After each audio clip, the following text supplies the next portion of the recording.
কাছে নিয়ে এলেন? ওনারে চিনস না তুই? উনি অনেক বড় তান্ত্রিক, এই দেশে ওনার লক্ষ লক্ষ মুরিদ। উনি নতুন একটা বই লিখছে, বইয়ের নাম শয়তান ধরার গর্জন। যেই বই পইরা নতুন কইরা লাখ লাখ মানুষ তান্ত্রিক হইতাছে। কিন্তু লালু ভাই, আশেপাশে তো কোনো তান্ত্রিক বা মুরিদ দেখতেছি না। আরে ওগুলা তো সব ফেসবুক আর টিকটকে। বাবা, সঞ্জনা নামের এক আত্মারে আমার ধরতে হইব বাবা, আপনি আমার সফল হওয়ার একটা উপায় দেন। যদি সফল হতে চাও তাহলে আমার লেখাই বইটি নাও, শয়তান ধরার গর্জন। এই বইটি নেওয়ার সাথে সাথেই তোমার জীবনে থাকবে না কোনো অর্জন। আমি কথা দিয়ে কথা রেখেছি, শয়তান আসেনি তো ফিরে। আমি শয়তান তাড়ানো গল্প লিখেছি আমার সারাটি জীবন ধরে। আমি অন্ধকারে মোমবাতি জ্বালিয়েছি, তবুও পাইনি ভূতের খোঁজ। আমি ভূতের অপেক্ষায় ছিলাম, ভূত নিজেই হয়েছিল নিখোঁজ। শয়তান ধরার গর্জন, পৃষ্ঠা নাম্বার চুদলিংপং। বাবা, এটা তো মন্ত্র না, ছন্দ কইলেন। মার্কেটে আপাতত ছন্দই চলে। বাবা, বইটা একটা আমারও লাগবো, দাম কত এটার? মাত্র 1000 টাকা। ইয়ে, 1000 টাকা দিয়ে আর কিনুম? 1000 টাকা হাতে নিয়ে ভূতের ডাক দিলে ভূত নিজেই চাল চলে আয় পড়বো। 1000 টাকা দিয়ে বইয়ের দাম, এই বইয়ের বিশেষত্ব কি? এই বইটা আমি আমার নিজ হাতে লিখেছি। দেহি হাতের লেখা এত খারাপ? দেহি এই বইয়ের প্রথম পৃষ্ঠায় কি লেখা? মানুষকে ভোদাই বানানোর 100টি উপায়। 1000 টাকা দিয়ে 120টার এই বইটি নেন আর ঠাস করে ভোদাই হয়ে যান। এখন সফল হইতে গেলে তো এই বইটা লাগবেই, তো এই বইটা আমি নিয়ে গেলাম। বইয়ের টাকাটা? ওইটা আমি হোয়াটসঅ্যাপে পাঠাই দিব। গুরু, আজকের থেকে আপনার লেখা এই বইটা পইরাই আমার শয়তান ধরার যাত্রা করলাম শুরু। শয়তান ধরার গর্জন, পৃষ্ঠা নাম্বার চুদলিংপং।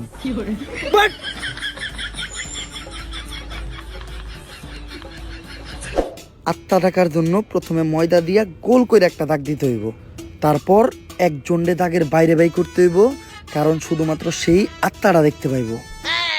তুই দাগের বাইরে দিয়ে দাঁড়া, আত্মাটা খালি তুই দেখতে পাবি, দেখা মাত্রই আমার সিগন্যাল দিবি। ঠিক আছে ভাই। কনে আহত ওদিক যা কানা। তারপর মোম জ্বালা আর পড়তে হইব, আত্মা ডাকার এই মোমবাতি জ্বালাতে পেরেছে কয়জন? বেশিরভাগই তো জ্বালাতে গিয়ে নিভিয়ে ফেলার গর্জন। পারবো না আমি ভালো করেই জানি, তবে দুঃস্বপ্ন আমার একটাই, সঞ্জনা নামের সেই আত্মাকে 5 টাকার মোমবাতি জ্বালিয়ে ডাকতে চাই।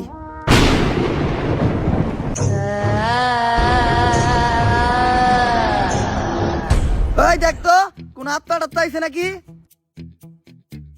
না ভাই, 2 লাগাই তো কোনো আত্মা দেখতেছি না। দূর আমার লেওরা, এই বিষটা কাম হইব না, সামনের বিষটা দেখতে হইব।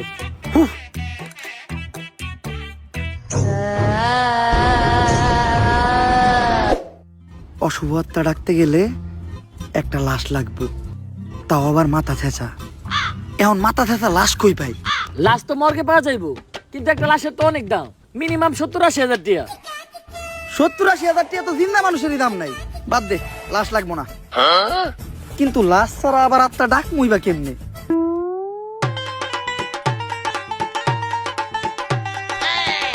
একটা হিট নিয়ে আয়।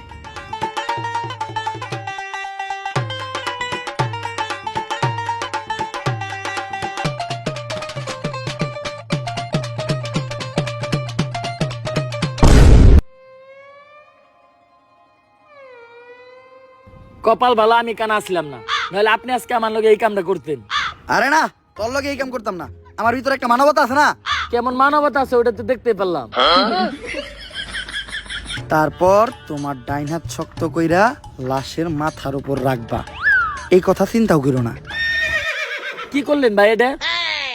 যদি এটা কইরাও ফেলো, তাইলে মাথার উপর থেকে হাতটা সরাইয়া হাতটা লাশের বুকের উপর রাখবা, এইটাও করা যাইব না। কারণ এটা করার লগে লগেই লাশটা বাদ হয়ে যাইব, ওই লাশ দিয়ে আর আত্মা ডাকা সম্ভব না। ভাই ভালো করে পড়ে দেন, হয়তো কোনো সমাধান অবশ্যই আছে। যদি এই 2 ডাকাতি তুমি কইরা ফেলো, তাইলে ওই লাশটা ঠিক করার একটা উপায় আছে। একটা উপায় আছে রে, বাচ্চি। এইটা মনের ভুলেও পাইব না। আমার লারের বই, লারের বই, এটা আমার লার। এই বই দিয়ে আমি ভূতই ডাকবো না, আমার নিজের ভিতর যে জ্ঞান আছে ওই জ্ঞান দিয়ে এবার আমি আত্মা ডাকার চেষ্টা করবো। ভাই আপনার ভিতরে কি আসলে কোনো আত্মা টাকার জ্ঞান আছে? হন, আমার ভিতর যখন থেকে আত্মা টাকার জ্ঞান আছে তখন থেকে তোর পাখিও খারায় না।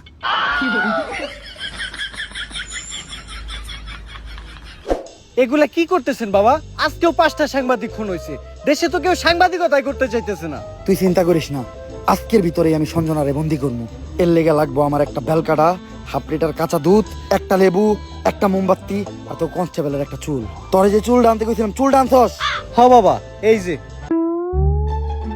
এই চুল এত ছোট আর এত মোটা কে? এরকম চুল তো আগে দেখি নাই। কোনকার চুল এটা? কনকার চুল বাবা, ওইটা তো জানি না, পাইছি ওই কনস্টেবলের আন্ডারপ্যান্ট থেকে। চলবো, কালকের ভিতরই সঞ্জনা আমার হাতের মুঠোয়। করতাছি ষড়যন্ত্র, জানি না কোনো মন্ত্র। পাশের বাড়ির কাকার নাম জালাল, হ্যাঁ খায় সুদ। আধা ঘন্টা ধরে আমরা আটকায়া বয়ে রইছি আমাকে মুত। সঞ্জনা তুই হ্যাঁ খেয়ে যাই 250 গ্রাম কাঁচা দুধ। ভাই দুধ আনলেন আধা কেজি, দিলেন মাত্র 250 গ্রাম, বাকি 250 গ্রাম তো আছে, এটা আমি খাই। না, এই দুধ যদি কেউ খায় তাহলে অনর্থক এটা দেবো। এটা আমারে দে।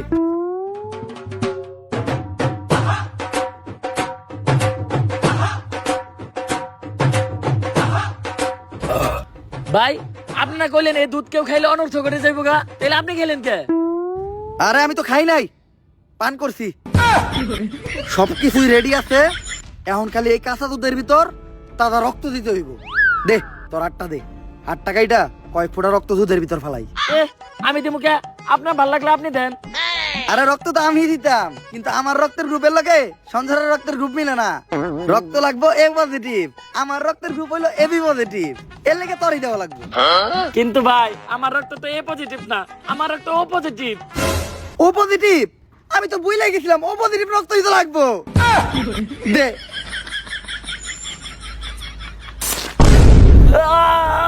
ভাই আপনারা কেন এরকম আদের মধ্যে আপনি কই থেকে পাইছেন? আরে এই বুদ্ধি আমার নিজের মাথার থেকে আইছে, এই ধরনের বুদ্ধি আমার মাথায় ভরপুর। আমার লগে ভন্ডামি করেন না, সত্য করে কোন আপনি। ইউটিউবের থেকে দেখছি, সব কাজই সম্পূর্ণ। এখন আমি সঞ্জনার এডাইকা লেবুর ভিতর আর আত্মাটারে বন্দি করবো। যন্তর মন্তর সব কাপজাপ বন্ধ কর, ঝামেলা সব বাদ দিয়ে এই লেবুর ভিতর আইয়া বান কর। যদি এটা না করস, সঞ্জনা তোর নানিরে খালি কর।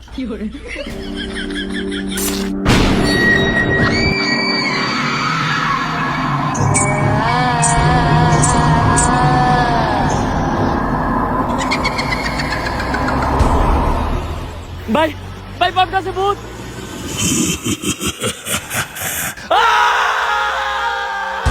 ভয় পাইস না, ততক্ষণ পর্যন্ত আমরা এই সার্কেলের ভিতর আছি আর এই মোম জ্বলতেছে, ততক্ষণ পর্যন্ত সঞ্জনা আমাকে কিছু করতে পারবো না। কিন্তু ভাই মোমবাতি তো ঘুরে যাইতেছে, এখন কি হইব? মোমবাতি ফুরাই গেলে বুঝবি আমরাও ফুরাই যাবো। আমার কামে ডিস্টার্ব করলি কে?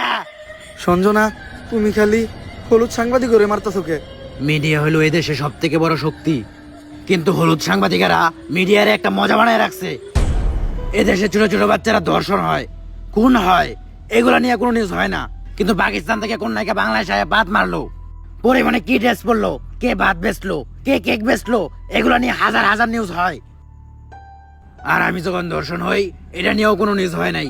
শেষ পর্যন্ত আমার মরতে হইলো। তাই এদেশে হলুদ সাংবাদিক একটা বাচ্চা দিব না, সব করে মেরে ফেলামু। আর আমার যে বাধা দিব তা করে মেরে ফেলামু। তোমার জায়গায় তুমি ঠিক আছো, কিন্তু সবাই রে মারা কোনো সমাধান না। হলুদ সাংবাদিকদের যন্ত্রণা এই দেশের প্রত্যেকটা মানুষেরই সহ্য করতে হয়। আসলে আমাদের পরিবর্তন হতে হবে, আমাদের প্রতিবাদ করতে হবে। আমরাই পারি এই দেশ থেকে হলুদ সাংবাদিক নিরাময় করতে, কিন্তু আমি থাকতে তোমাকে আর একটাও জান নিতে দিব না। পারলে টাকা। ভাই এটা কি কইলেন? এখন আমাকে কি হইব? আরে তুই চিন্তা করস কে? ততক্ষণ পর্যন্ত এই মোম জ্বলতেছে, ততক্ষণ পর্যন্ত সঞ্জনা আমা করে কিছু করতে পারবো না। আচ্ছা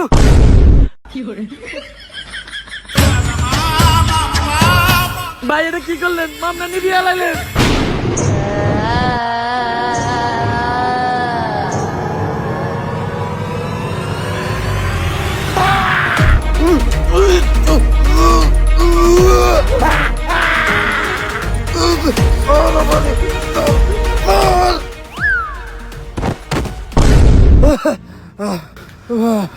পুতুলটা পড়ার লগে লগে সঞ্জনা পড়ে গেল, তার মানে কি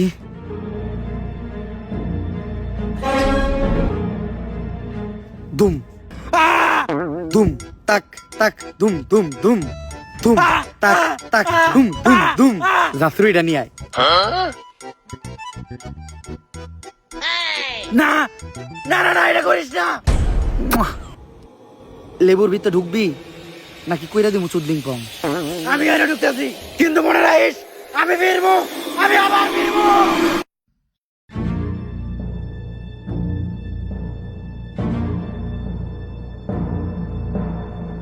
এসপি, সঞ্জনার এই লেবুর ভিতর বন্দি করে লাইছি, আর লেবুটা এই ব্যাগের ভিতর।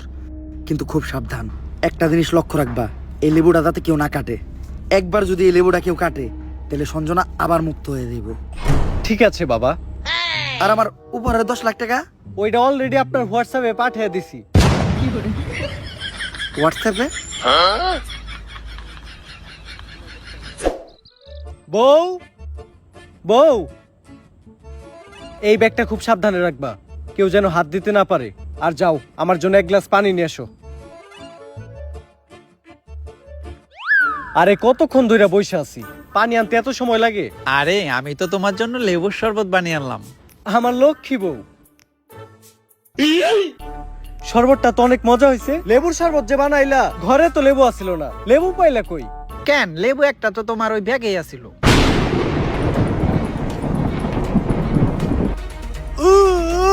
কি গো, কি হলো তোমার? এমন করতেছো কেন তুমি?